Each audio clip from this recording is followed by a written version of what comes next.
Bonjour tout le monde et bienvenue aujourd'hui pour une nouvelle vidéo. Alors aujourd'hui j'ai décidé que c'était intéressant quand même parce que c'est vrai qu'on passe toute notre vie entre guillemets sur Animal Crossing à rechercher des fossiles, à pêcher etc. et à tout remettre au musée. Et c'est vrai qu'on ne se rend pas compte mais à force, on commence à se constituer une petite collection qui est plutôt pas mal. Donc je voulais tout simplement faire le tour avec vous, voir un peu ce que j'avais aujourd'hui, en commençant du coup par l'aquarium.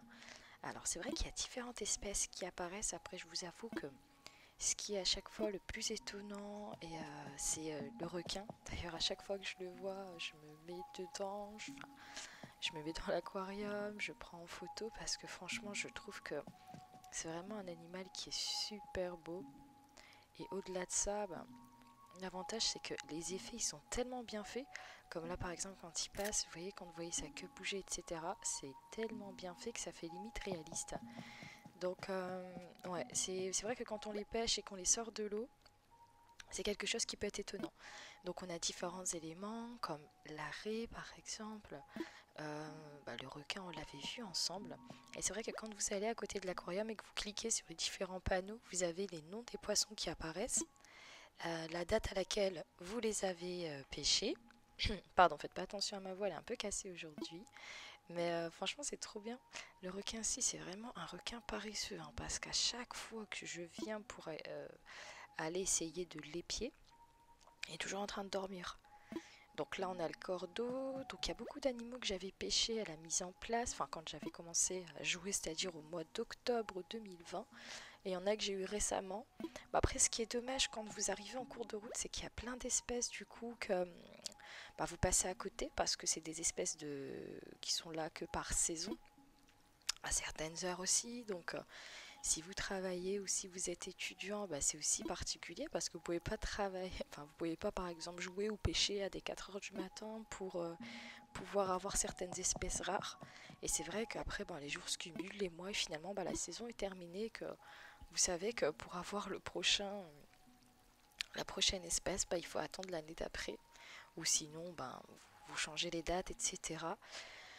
Mais c'est vrai que ça, je le faisais au début parce que je me disais, mais je suis encore passée à côté de cette espèce et tout. Mais après, vous en avez marre, quoi. Après, c'est vrai que c'est tellement riche en espèces, etc., que vous vous dites, bon, c'est pas grave. Mais encore une fois, vraiment, je zoome sur le requin parce que c'est vraiment l'espèce que j'aime le plus. Donc ensuite, on a les fameuses huîtres. C'est trop bien parce que franchement, à travers ce jeu-là, je trouve qu'on découvre plein d'espèces. Bon, il y en a qui existent, d'autres j'imagine que non, enfin j'espère que non.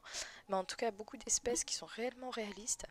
Et ça vous permet, c'est vrai, qu'à travers ce jeu, de pouvoir avoir une genre de culture au niveau aquatique qu'on n'avait peut-être pas avant.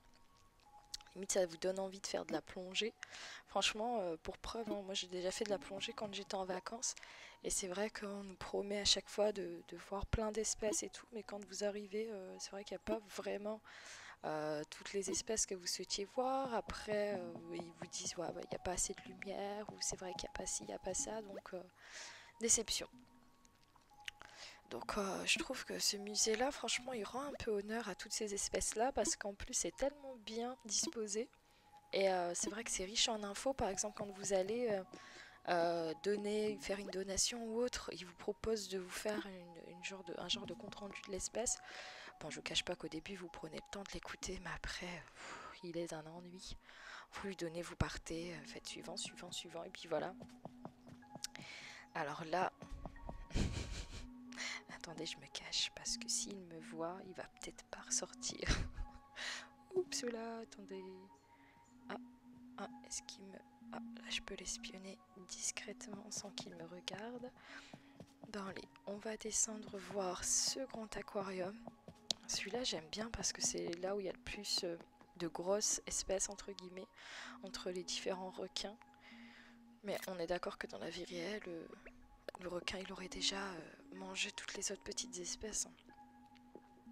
Bon, encore, j'imagine que dans l'océan, il ne peut pas tous les attraper, mais comme ça, dans un espace clos. Alors, vous avez donc les fameux anchois. D'ailleurs, chaque fois que vous les pêchez, ils vous disent oui, tu pourras les poser sur ta pizza. Qu'est-ce qu'on rigole. Ensuite, on a donc du coup le requin-baleine. Super beau, mais je trouve que c'est un animal vraiment élégant. Je sais pas, les requins, je les trouve beaux. Encore une fois, beaux de loin, parce que j'imagine que si je me retrouve dans l'eau avec eux, je les trouverais beaucoup moins mignons. Quoique, de ce qui a été dit, apparemment, ils ne s'attaquent pas à l'homme. Et quand ils s'attaquent à nous, c'est qu'ils nous confondent avec une espèce, genre quand on est sur une planche ou autre, ils nous confondent avec, de ce que j'ai compris, des tortues, je ne sais quoi. Mais l'inconvénient, c'est en fait, le requin, c'est quand il vous mord, vu que ben, forcément, on est fait de différents éléments, notamment du sang. Ben, en fait, quand il y a le goût du sang dans sa bouche, c'est là où il y a du mal à relâcher. Bon, on va rester sur une touche un peu plus festive. Mais bon, tout ça pour dire que logiquement, de ce qui se dit, le requin ne s'attaque pas à l'homme. Ou s'il s'attaque à l'homme, c'est de manière c'est inconscient, quoi. J'adore ce poisson ruban. Je sais même pas s'il existe, honnêtement, j'ai pas été regarder sur internet si c'était des espèces qui existaient ou pas. Mais bizarrement, je me dis, attends, j'en ai jamais entendu parler. Mais on a tous, des fois, tombé sur des vidéos, que ce soit que sur quelques réseaux. On se dit, putain, mais ça existe vraiment cet animal? Et en fait, on se rend compte que oui, en fait, dans les fins fonds souterrains des océans, il y a plein d'espèces qui existent et dont on n'a pas connaissance. Et j'imagine plein d'autres qui ne sont plus de ce monde, hein, et qui étaient vraiment magnifiques. Et malheureusement, c'est vrai qu'avec l'arrivée de l'homme, tout ce qui est pollution, etc., ben, on n'a peut-être plus autant d'espèces qu'avant. D'où l'intérêt quand même de préserver certaines espèces pour la diversité, quoi. Bon, Nicolas Hulot sort de ce corps. Donc là, on arrive à la deuxième partie de l'aquarium. D'ailleurs, j'étais étonnée. Je me suis dit, bah, en fait, j'ai vraiment pas grand-chose là-dedans. Et pourtant, je passe ma vie à donner. Non, mais franchement, Mère Teresa, quoi. Toute ma vie, je donne. Il y en a qui préfèrent faire du business, vendre directement dans la boutique Nook et avoir de l'argent. Moi, je me dis, bon, bah, c'est pas grave, je donne. Et ensuite, au moins, ça me permettra d'enrichir mon musée. Et ensuite, à la rigueur, je pourrais faire de la vente. Mais des fois, quand j'arrive pour lui donner, il me dit, tu n'as aucune espèce intéressante. Genre, casse-toi, tu pues. Non, mais franchement, ce petit hibou, je le trouve super ingrat. Ouais, donc je disais, cet aquarium-là, il est vraiment vide. Mais bon, après, comme je dis, quand vous loupez certaines espèces, bah, c'est tout, hein. J'attendrai l'année prochaine, il sera peut-être un peu plus riche. Après, c'est peut-être le maximum qu'il puisse y avoir en termes de contenu, hein. Mais c'est vraiment beau. Enfin, je trouve comment c'est disposé, on dirait un peu, vous savez, les jardins asiatiques. Je trouve que c'est vraiment canon. Bon, franchement, blague à part, hein, des fois je reste là, j'entends le bruit, etc. Ça me détend. Je suis plus dans tout ce qui est, vous savez, méditation et tout. C'est vrai que des fois, quand vous êtes posé près de sources d'eau ou tout ce qui est bruit de la pluie, bruit de la mer, je trouve que c'est super détente. Vous devriez essayer, hein. Quand vous êtes énervé ou quoi, au lieu de dire des choses que vous pourriez regretter, faites de la méditation, mettez des petits bruits calmes, et c'est vrai que ça évite de dire des choses qu'on pourrait regretter plus tard. Alors là, on enchaîne au niveau de tout ce qui est espèces, ben, les insectes en général, hein, papillons, escargots, etc. Donc la première, c'est la cigale géante. Enfin, je dis la première que je vois, parce que c'est pas la première que j'ai attrapée. Ensuite, on a différents éléments également dans l'eau. La ditique, je trouve qu'elle est vraiment moche, comme la punaise, hein. Franchement, c'est un animal, à chaque fois que je le prends dans l'eau, je le trouve vraiment moche. Le patineur, je trouve qu'il est super élégant. Encore une fois, j'ai pas été voir s'il existait réellement, mais comment il surfe sur l'eau, on dirait vraiment, il porte bien son nom, quoi. On dirait qu'il fait du patinage artistique. Ah là, qu'est-ce que j'aime. Franchement, cet endroit-là, avec tous les papillons, etc.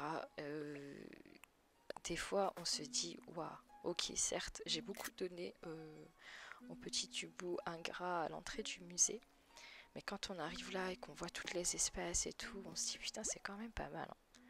Donc il y a vraiment... Après, je vais pas tous vous les énumérer, honnêtement, parce que je sais même pas s'ils existent réellement.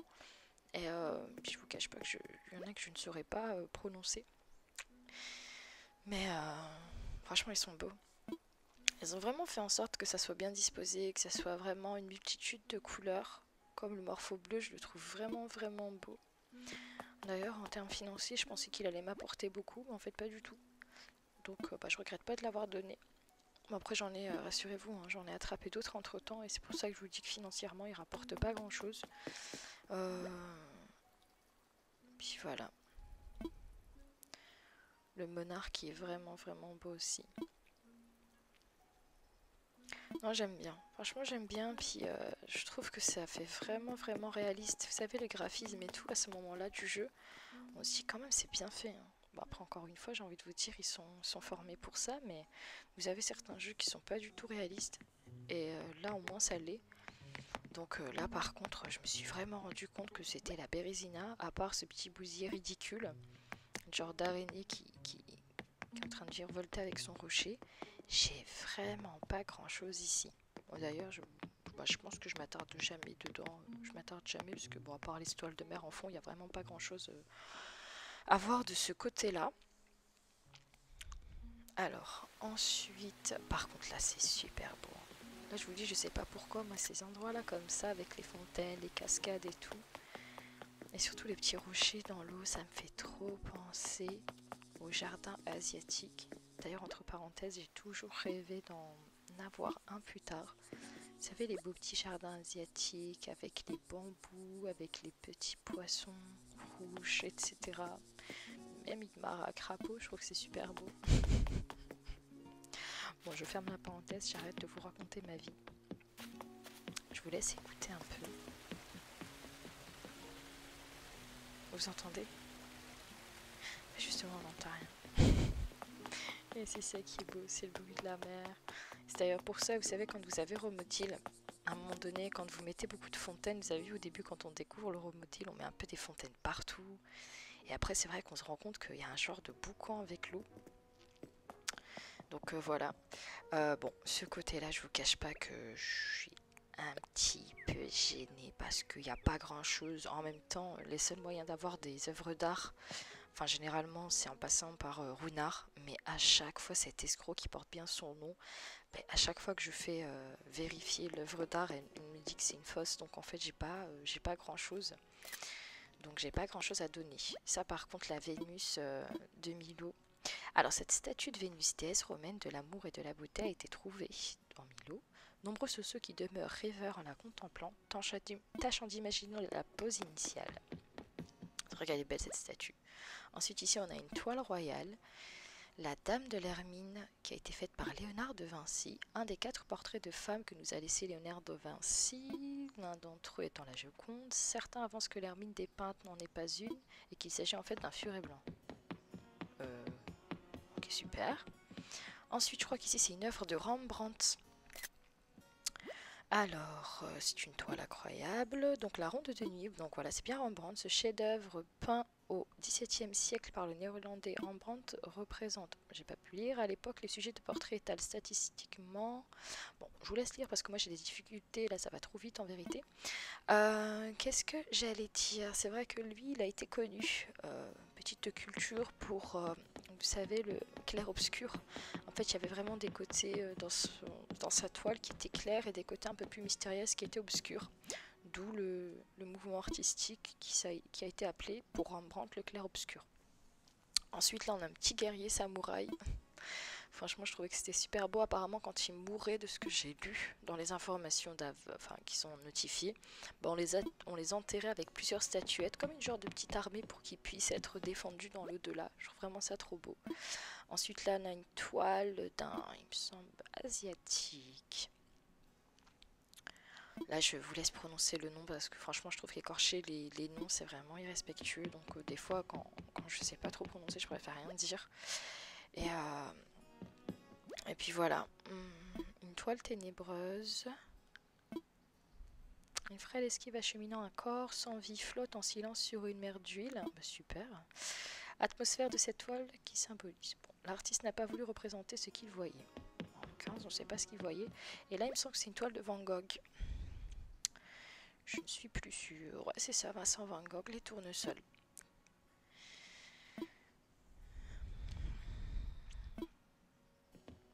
C'est vraiment pas mal.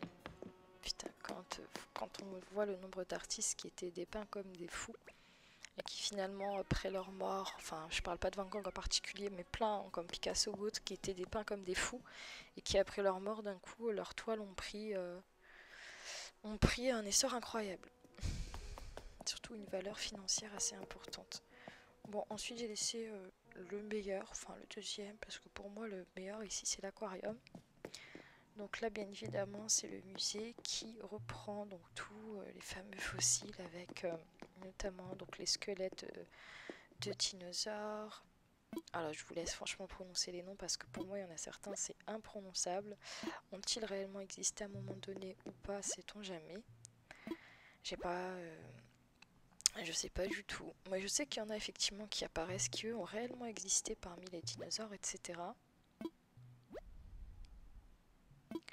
Je trouve que c'est vraiment riche en tout cas. Par contre, il faut m'expliquer pourquoi il y a deux requins là qui apparaissent ici en fossile. Est-ce que c'est d'anciens requins qui auraient disparu? Je sais pas, mais ils ne se sont pas. Enfin, je sais pas, l'hibou. Pourquoi ils les a pas mis dans l'aquarium? Ils se retrouvent ici exposés comme des petits fossiles. J'en suis gênée. Donc franchement par contre c'est super beau ici, hein. Je trouve que c'est super réaliste encore une fois. C'est Mais dites-moi si vous n'avez pas ce ressenti-là, enfin à part ici, mais j'ai l'impression que dans tous les dinosaures que j'ai, on dirait il manque la queue. C'est vraiment bizarre, alors que bah, en fait à chaque fois que je déterre un fossile, quand je veux faire la donation, il me dit que non, qu'il l'a déjà. Là par exemple on voit bien, etc. Mais dans les deux premières par exemple, je vous laisse faire un petit retour si vous voulez vérifier, j'ai l'impression qu'il manquait les queues. Enfin, après peut-être qu'il n'en avait pas, hein, sait-on jamais, mais je sais pas, c'est vraiment bizarre. Bon, je pense que tous, hein, quand on a vu le fameux film avec les dinosaures, je pense que vous le connaissez tous. Je pense qu'on attend de récupérer le T-Rex. Non, c'est vraiment pas mal. En tout cas, c'est bien fait. C'est réaliste, on aime bien. Je vous laisse un peu découvrir toutes les espèces. Moi, je pense que c'est au complet, hein. Il me semble que ça y est, il n'y a plus rien à ajouter au niveau de ce musée-là et au niveau des fossiles des dinosaures et différentes espèces qui ont existé fut un temps. Un petit peu d'homme dessiné, je trouve ça super beau. Bon, on sait que certaines marques de luxe se sont inspirées de ce crâne-là pour donner l'intitulé à leur marque et le symbole, tu vois ce que je veux dire. Si vous avez compris, mettez-moi le petit commentaire pour si vous avez retrouvé la fameuse marque. Celui-là est vraiment beau, hein. Par contre, je pense pas qu'il ait existé, hein. Le Smilodon. Allez, on va essayer de prononcer celui-là. Oh bah ça va, le mammouth. Avec ses petites cornes. Je sais même pas s'il existe encore. Je sais que dans certains pays, il était chassé pour, vous savez, ses cornes. Parce qu'elles avaient une certaine valeur par les braconniers. Mais depuis peu, ça a été interdit. Depuis même très longtemps. Donc, parce que c'était des espèces en voie d'extinction. Donc je pense qu'aujourd'hui c'est interdit. Je sais pas si elles existent toujours. Enfin, j'espère pour eux quand même. Mais sinon, cas échéant, je sais qu'aujourd'hui, c'est comme tout animal rare, c'est interdit de les chasser. Donc bah voilà, je pense qu'on a fait le tour. Je suis contente de vous avoir emmené avec moi faire le tour du musée parce que c'est vrai que voilà, on est là, il y en a qui courent après les clochettes, d'autres. Moi franchement, je sais vraiment pas pour un but financier, c'est vraiment pour pouvoir découvrir plein d'espèces, puis je trouve que c'est super apaisant. Donc si vous avez aimé cette vidéo, n'hésitez pas à liker, à me laisser un petit commentaire et surtout voilà, mettez bien vos codes oniriques parce que j'aime bien, mais franchement j'aime trop aller voir d'autres îles. Et puis voilà, je vous fais plein de bisous, prenez soin de vous.